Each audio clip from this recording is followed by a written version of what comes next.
আজকে ভাইরাল সেই লেবুর পিনিক বানালাম। অনেকদিন ধরে ভাবতেছিলাম যে লেবুর পিনিক বানাবো, আমার খুব মন চাচ্ছিল। ফেসবুকে ইউটিউবে দেখে তো আমার খুবই মন চাচ্তো যে একবার লেবুর পিনিক বানাবো, দেখি কেমন লাগে। আসসালামু আলাইকুম, সবাই কেমন আছেন? আলহামদুলিল্লাহ, আমরাও ভালো আছি। তো লেবুর পিনিক বানালে তো একা একা খাইতেও পারবো না। জিমের আপুর হচ্ছে দিনে ডিউটি ছিল, তো দিনের বেলা কাজে থাকতো, সেজন্য আর বানানো হচ্ছিল না। তো শুক্রবারের দিন আমরা বানাই নিছিলাম, যেহেতু বাসায় ছিল। আর ও নিজেই বলছিল যে আজকে লেবুর পিনিক বানাবো। ওকে কয়দিন ধরে বলতেছিলাম তোমার সময় হলে বলো, আমি লেবুর পিনিক বানাবো। লেবুর পিনিক বানানোর জন্য আমি 2টা লেবু নিয়ে নিছি, আর একটা আছে খোসা ছাড়াই নিছি, আর একটা আমি খোসা রাখবো। তো এভাবে ছোট ছোট পিস করে নিছি। তো ছুরি দিয়ে হচ্ছিল না, বটি দিয়ে করলে মানে সুন্দর করে হতো। এক সাইড বড় হয়ে যাচ্ছে, এক সাইড ছোট হয়ে যাচ্ছে। আর একটা লেবু আমি বটি দিয়ে সুন্দর গোল গোল করে কাটিয়ে নিয়েছিলাম, আর অনেক পাতলা পাতলা করেও নিয়েছিলাম, যদি লেবুর পিনিক খেতে গেলে এরকম পাতলা করে নেওয়া লাগে। এখন হচ্ছে আমি প্লেটে সাজাই দেবো। পুরো প্লেটে আমি গোল করে সাজাইতে চাইছিলাম, পরে ডিজাইন করে সাজাই নিলাম, দেখতে সুন্দর লাগবে সেজন্য। এভাবে দিলে পুরো প্লেটটা লাগতেছে, দেখতে একটু ভালো লাগতেছে না। তারপরে আমি একটার পর একটা উঠাই, তারপর ছোট করে একটা ফুলের মতন বানাই নিয়েছিলাম। সুন্দর ঘিরান বেরোছিল লেবু দিয়ে। লেবুটা জানি কি লেবু, দেশি লেবু মনে হয়, তো অনেক সুন্দর ঘিরান বেরোছিল। তো লেবুর মাঝখানে কিন্তু বিচি বিচি ছিল ছোট ছোট, তো আমি ওগুলো ফালাই নাই, ওগুলো শুদ্ধই দিয়ে দিছি। আর ফালাইতে গেলে কেমন যেন একটা চিত্র হয়ে যাবে, সেজন্য আর ফালাইছি না। তো আমার সাজানো ডান, তো কত সুন্দর লাগতেছে, মনে হচ্ছে একটা ফুলের মতো। তখন হচ্ছে আমি একে একে সব মশলাগুলো দিয়ে দেবো। প্রথম হচ্ছে আমি জিরা গুঁড়া দিয়ে দিব, জিরা ফাঁকি করে রাখছিলাম, সেই গুঁড়াটাই আমি দিয়ে দেবো জায়গায়। তারপরে 3টা 4টা গোলমরিচ গুঁড়া করে তারপরে ওটার উপরে দিয়ে দিব। তারপরে কিছুটা বিট লবণও দিয়ে দিব।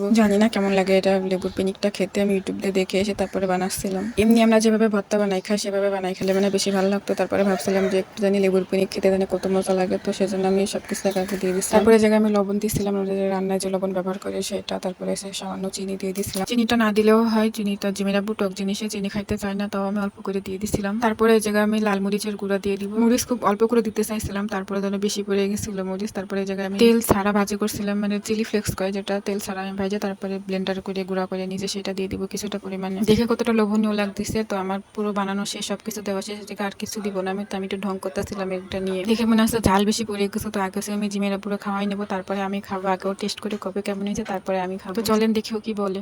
নেও নাকি কি দেবো? আমার ভিডিও করতে তাড়াতাড়ি না, যে বানাই আনছি লেবুর পিনিক। কি বানায় আনছো? লেবুর পিনিক খাই দেখো। এত ঝাল হয়েছিল কি বলবো। গুঁড়া মরিচ দিচ্ছি, আবার চিলি ফ্লেক্স দিচ্ছি, আবার গোলমরিচও কিন্তু প্রচুর পরিমাণে ঝাল থাকে। এত ঝাল হয়েছে, তো আমি তো খুব খাই একদম সুস্বাদছিলাম। যে মেয়েরা বলতো বেশি বেশি যেগুলোতে পড়েছে সেগুলাই নিয়ে খাইছে, আর আমি অল্প যেগুলোতে পড়েছে সেগুলাই নিয়ে নিয়ে খাচ্ছিলাম। তো অনেক ঝাল হয়েছিল। এর থেকে মনে হয় লবণ আর শুকনা মরিচ তো মাখাই খেলে বেশি ভালো লাগতো। প্রচুর পরিমাণে ঝাল হয়েছিল। তারপরে আমি তো চিনি ডিব্বা নিয়ে বসছিলাম, তো অনেক ঝাল লাগছিল আমার কাছে। তো যাই হোক, একবার তো ট্রাই করলাম, মনে সাধ্যটা পূরণ করলাম যে লেবুর পিনিক খেতে কেমন লাগে। তো যে শেষ খাওয়া আমার, তো আপনারা ভেবে বানাই খেতে পারেন বাসায়। তো আজকে ভিডিওটা এখানে শেষ করছি। সবাই ভালো থাকবেন, আল্লাহ হাফেজ।